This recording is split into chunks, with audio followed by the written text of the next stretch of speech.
Dialectical behaviour തെറാപ്പിയിൽ വളരെ ഇഫക്റ്റീവായിട്ട് ഉപയോഗിക്കുന്ന ഒരു സ്കില്ലാണ് വൈസ് മൈൻഡ് സ്കിൽ എന്ന് പറയുന്നത്. വൈസ് മൈൻഡ് സ്കില്ല് എന്താണെന്ന് നമുക്ക് അറിയാൻ ശ്രമിക്കാം. ആൽബർട്ട് ഐൻസ്റ്റീൻ ഒരിക്കലും പറയുകയുണ്ടായി, the intuitive mind is A secret gift and the rational mind is A faithful servant. We have created A society that honours the servant and has forgotten the gift. അദ്ദേഹം പറയുക, നമ്മളുടെ intuitive mind എന്ന് പറയുന്നത് ഒരു പവിത്രമായിട്ടുള്ള വരദാനമാണ്. അതേസമയം നമ്മുടെ rational mind എന്ന് പറയുന്നത് ഒരു വിശ്വസ്തനായിട്ടുള്ള വേലക്കാരനാണ്.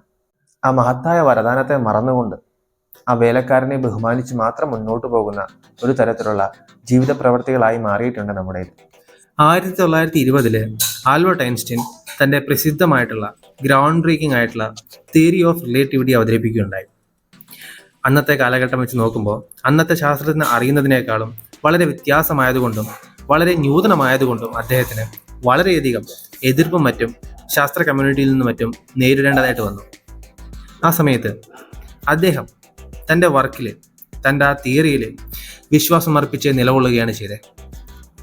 അത്തരമൊരു അവസരം ഉണ്ടായപ്പോൾ തൻ്റെ ഇൻറ്റ്യൂട്ടീവ് മൈൻഡിൽ, തൻ്റെ ആ വൈസ് മൈൻഡിൽ ഉറച്ചു നിൽക്കാനായിട്ടാണ് ആൽബർട്ട് ഐൻസ്റ്റീൻ ശ്രമിച്ചത്. ഇന്ന് നമുക്കറിയാം, അന്ന് ആൽബർട്ട് ഐൻസ്റ്റീൻ മുന്നോട്ട് വച്ചിട്ടുണ്ടായിരുന്ന ജനറൽ തിയറി ഓഫ് റിലേറ്റിവിറ്റി എന്ന് പറയുന്നത് ഇന്നത്തെ നൂതന ഫിസിക്സിൻ്റെ ഏറ്റവും മഹത്തായ കണ്ടുപിടുത്തങ്ങളിലൊന്നാണ്, ഏറ്റവും മഹത്തായിട്ടുള്ള അടിത്തറയായിട്ടുള്ള തിയറികളിൽ ഒന്നാണ് എന്നുള്ളത്. വൈസ് മൈൻഡ് എന്ന് പറയുന്നത് നിങ്ങൾക്ക് ഏറ്റവും ഇഫക്റ്റീവായിട്ടുള്ളതും ഏറ്റവും ഹെൽത്തിയർ ആയിട്ടുള്ള ഹെൽപ്ഫുൾ ആയിട്ടുള്ള ഡിസിഷൻസ് എടുക്കാൻ സാധിക്കുന്ന ഒരു മാനസികാവസ്ഥയാണ്. നമ്മളുടെ ഇന്നത്തെ ഈ DBT സ്കില്ലായിട്ടുള്ള വൈസ് മൈൻഡിൻ്റെ ലക്ഷ്യം നിങ്ങൾക്ക് വൈസ് മൈൻഡ് എങ്ങനെ മനസ്സിലാക്കാം, അവിടെ എങ്ങനെ എത്തിച്ചേരാനായിട്ട് സാധിക്കും എന്നുള്ളതാണ്.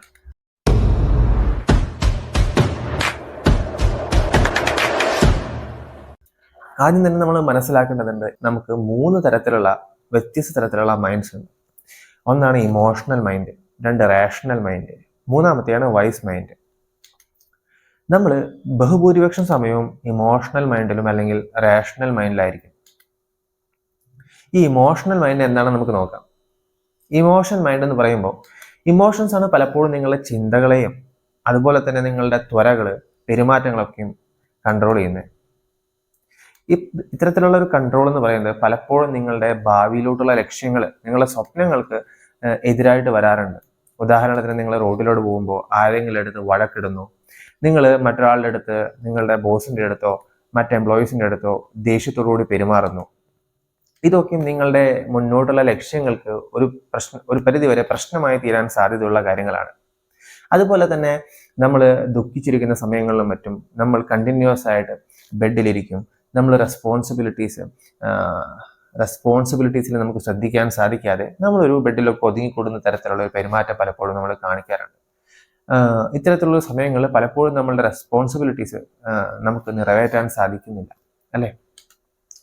അതുപോലെ തന്നെ ഈ ഇമോഷണൽ മൈൻഡ് പലപ്പോഴും ഉദിച്ചു വരാറുള്ള ഒരു സമയമാണ് നമ്മൾ ഭയങ്കര ക്ഷീണമായിരിക്കുന്ന സമയം, ഭയങ്കരമായിട്ട് വിശപ്പിരിക്കുന്ന സമയം, നമ്മൾക്ക് ഭയങ്കരമായിട്ട് സ്ട്രെസ് കൂടുതലായിട്ടുള്ള സമയം, മദ്യമോ മയക്കുമരുന്നുകളോ മറ്റൊക്കെ ഉപയോഗിക്കുന്ന സമയത്ത് നമ്മൾ കൂടുതലായിട്ടും പെരുമാറാറുള്ളത് ഇത്തരത്തിലുള്ളൊരു ഇമോഷണൽ മൈൻഡിലായിരിക്കും. വിശക്കുമ്പോൾ എത്രയും പെട്ടെന്ന് ഭക്ഷണം കിട്ടാനായിട്ട് നമ്മൾ ഇമോഷണലിയോ അല്ലാന്ന് വെച്ച് കഴിഞ്ഞാൽ ആ രീതിയിലായിരിക്കും ചിന്തകളും പ്രവർത്തനങ്ങളും എല്ലാം പുറത്തു വരിക. എത്രയും പെട്ടെന്ന് ഭക്ഷണം നേടിയെടുക്കാൻ, ക്ഷീണിതമായിരിക്കുന്ന സമയത്ത് നമ്മൾ ഒതുങ്ങിക്കൂടി റെസ്റ്റ് ചെയ്യാൻ, ഓഫ് കോഴ്സ് അത് നമ്മൾ സർവൈവ് ചെയ്യാൻ സഹായിക്കുന്നതാണ്. പക്ഷെ അത് കൂടി പോയി കഴിഞ്ഞു കഴിഞ്ഞാൽ അത് നമുക്ക് നമ്മളുടെ ഭാവിയിലുള്ള സ്വപ്നങ്ങളെയും അതുപോലെ തന്നെ ലക്ഷ്യങ്ങൾക്കും വികടമായിട്ട് ഭവിക്കാൻ സാധ്യതയുള്ളതാണ്. ഉദാഹരണത്തിന്, നിങ്ങൾ ആൽക്കഹോൾ ഉപയോഗിക്കുകയാണെങ്കിൽ നിങ്ങൾ നിലമറന്ന് മറ്റുള്ളവരുടെ പെരുമാറുകയും അതൊരു പക്ഷേ നിങ്ങളുടെ ഭാവിയിലോട്ടുള്ള നിങ്ങളുടെ ലക്ഷ്യങ്ങൾക്കും മറ്റും വികടമായിട്ട് പ്രവർത്തിക്കാൻ സാധ്യതയുള്ള കാര്യമാണ്. സോ ഇമോഷണൽ മൈൻഡ് ഒരു പരിധി വരെ നമുക്ക് മൊത്തം അതിനെ റിലേ ചെയ്ത് കഴിഞ്ഞാൽ, മൊത്തം ഇമോഷണൽ മൈൻഡിൽ മാത്രം നിങ്ങൾ റിലേ ചെയ്യുകയാണെങ്കിൽ നിങ്ങൾക്കത് പ്രശ്നം ഉണ്ടാക്കാനായിട്ടുള്ള സാധ്യത വളരെയധികം കൂടുതലാണ്. അടുത്ത തരത്തിലുള്ള മൈൻഡാണ് റാഷണൽ മൈൻഡ് എന്ന് പറയുന്നത്. റാഷണൽ മൈൻഡ് എന്ന് പറയുമ്പോൾ അത് ഫാക്ട്സ്, ലോജിക്ക് മാത്രം മൂലം നമ്മളുടെ ബിഹേവിയറുകൾ പുറത്തു വരുന്ന രീതിയാണ്. അതായത് നമ്മളുടെ പെരുമാറ്റത്തിൽ ഫാക്ട്സും ലോജിക്കും അടിസ്ഥാനപരമായി മാത്രമായിരിക്കും നമ്മളുടെ പെരുമാറ്റങ്ങൾ പലതും എന്ന് പറയുന്നത്. ഇത്തരത്തിൽ പെരുമാറുന്ന സമയത്ത് പലപ്പോഴും നമ്മൾ ആവശ്യപ്പെടും കാര്യങ്ങൾ ഇന്ന രീതിയിൽ തന്നെ നടക്കണം, ഫാക്ട്സ് പറയുന്നത് ഈ ഫിഗേഴ്സ് ആണ്, ഫാക്ട്സ് പറയുന്നത് ഇങ്ങനെയാണ്, അതുകൊണ്ട് നിങ്ങൾ ഇങ്ങനെ തന്നെ പെരുമാറണം, നിങ്ങൾ ഈ സമയത്ത് തന്നെ അത് ചെയ്തിരിക്കണം, അല്ലെങ്കിൽ ഇത് ഈ രീതിയിൽ മാത്രമേ ചെയ്യാവൂ. എന്നൊക്കെ നമ്മൾ നിർബന്ധം പിടിക്കുന്ന ഒരു തരത്തിലുള്ള മൈൻഡ് സെറ്റാണ് റേഷണൽ മൈൻഡ് എന്ന് പറയുന്നത്.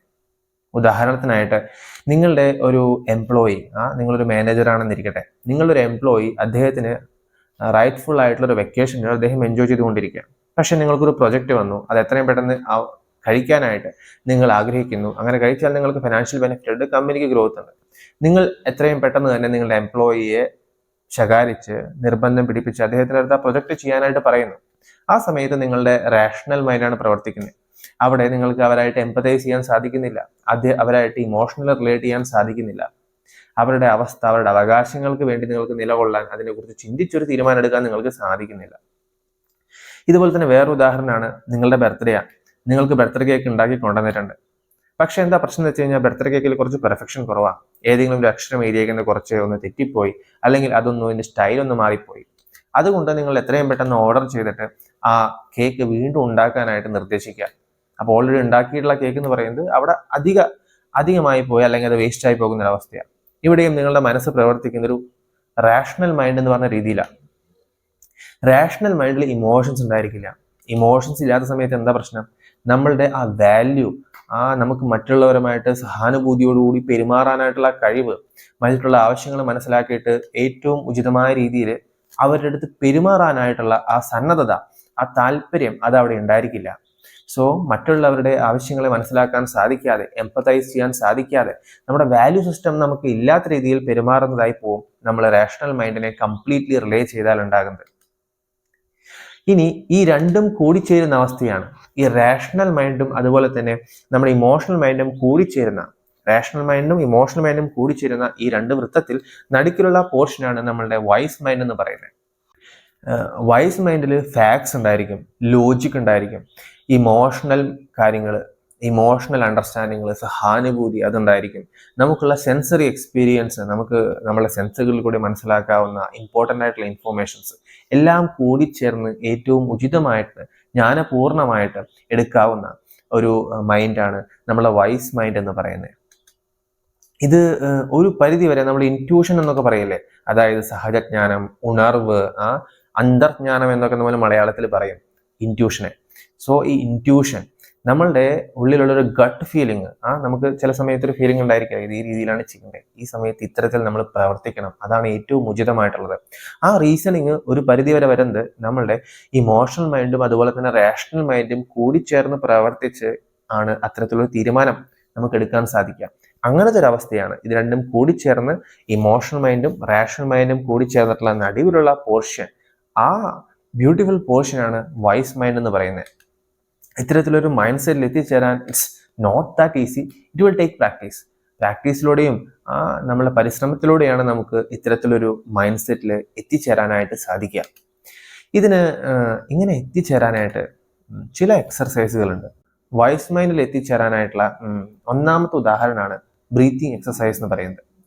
നമുക്കിതിൽ ചെയ്യാൻ സാധിക്കുന്നത്, ബ്രീത്ത് ചെയ്യുന്ന സമയത്ത് നമുക്ക് വൈസ് എന്ന് മനസ്സിലൊന്ന് ഉരുവിടാം, ബ്രീത്ത് ഔട്ട് ചെയ്യുന്ന സമയത്ത് മൈൻഡ് എന്നും. സോ ശ്വാസം എടുക്കുക, ശ്വാസം വിടുക. ശ്വാസം എടുക്കുന്ന സമയത്ത് വൈസ്, മൈൻഡ്. ശ്വാസം എടുത്തപ്പോൾ ഞാൻ വൈസ് പറഞ്ഞു, ശ്വാസം വിടുമ്പോൾ ഞാൻ മൈൻഡ് പറഞ്ഞു. അത് നമ്മളെ കൂടുതൽ കാമറാക്കും, കൂടുതൽ കമ്പോസ്ഡ് ആയിട്ടിരുന്ന് നമ്മളുടെ ചിന്തകളൊക്കെ ഒരു പോയിന്റിൽ ഫോക്കസ് ചെയ്യാനായിട്ടും വൈസ് മൈൻഡിലോട്ട് എത്തിക്കാനായിട്ടും ഏറ്റവും ഉചിതമായിട്ടുള്ള തീരുമാനങ്ങളിൽ എത്തിച്ചേരാനും നമ്മളെ സഹായിക്കുന്നതായിരിക്കും. അതുപോലെ തന്നെ വൈസ് മൈൻഡിൽ നമ്മൾ എത്തിച്ചേരാനായിട്ട് സഹായിക്കുന്ന രണ്ടാമത്തെ എക്സർസൈസാണ് നമ്മളുടെ ബ്രീത്ത് ഇൻ സമയത്ത് ക്വസ്റ്റ്യൻസും ബ്രീത്ത് ഔട്ട് ചെയ്യുന്ന സമയത്ത് ആൻസേഴ്സിനുമായിട്ട് ശ്രമിക്കുന്ന ഒരു പ്രവൃത്തി എന്ന് പറയുന്നത്. നമുക്ക് നോക്കാം ഇതെങ്ങനെയാണ് ചെയ്യാന്നുള്ളത്. നിങ്ങൾ പതിയെ ശ്വാസം ഉള്ളിലോട്ട് എടുക്കുക, ബ്രീത്ത് ഇൻ. ആ സമയത്ത് മനസ്സിൽ ഒരു ക്വസ്റ്റ്യൻ, നിങ്ങൾ പരതിക്കൊണ്ടിരിക്കുന്ന അല്ലെങ്കിൽ ഇപ്പോൾ ഏറ്റവും പെട്ടെന്ന് തന്നെ കണ്ടെത്തേണ്ട ആ ക്വസ്റ്റ്യൻ, നിങ്ങളുടെ മനസ്സിൽ ഓടിക്കൊണ്ടിരിക്കുന്ന ക്വസ്റ്റ്യൻ ഒന്ന് ഓർമ്മയിൽ കൊണ്ടുവരിക. പതുക്കെ ശ്വാസം പുറത്തോട്ട് വിടുക. ആ ക്വസ്റ്റ്യൻ, ആ പ്രോബ്ലത്തിനുള്ള ആൻസേഴ്സ് മനസ്സിലൊന്ന് ധ്യാനിക്കുക. ഒരു ആൻസർ. ഇനി ആൻസർ വന്നില്ലെങ്കിൽ വീണ്ടും അടുത്ത ശ്വാസം എടുക്കുക. ആ സമയത്ത് വീണ്ടും ആ ക്വസ്റ്റ്യൻ മനസ്സിലേക്കൊന്ന് കൊണ്ടുവരിക. പതിയെ ശ്വാസം വിടുക. ആ ക്വസ്റ്റ്യന് അനുയോജ്യമായിട്ട് നിങ്ങളുടെ മനസ്സിൽ ഒരു ആൻസറിനെ കുറിച്ച് ചിന്തിക്കുക. ഒരു ആൻസറിന്.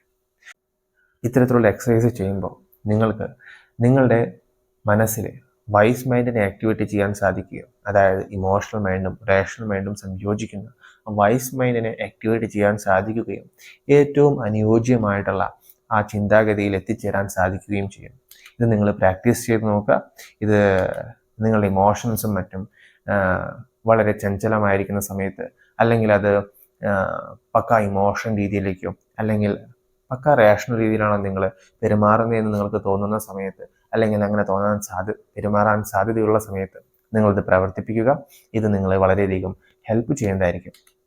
ഇനി വൈസ് മൈൻഡ് ഉപയോഗിച്ചതിന് ഏറ്റവും റീസെൻ്റ്ലി ഉള്ള നല്ലൊരു ഉദാഹരണമാണ് ഹോളിവുഡിലെ ഒരു വളരെ പ്രശസ്തയായ ഗായത്രിയുടെ പേരാണ് സെലീന ഗോമസ്.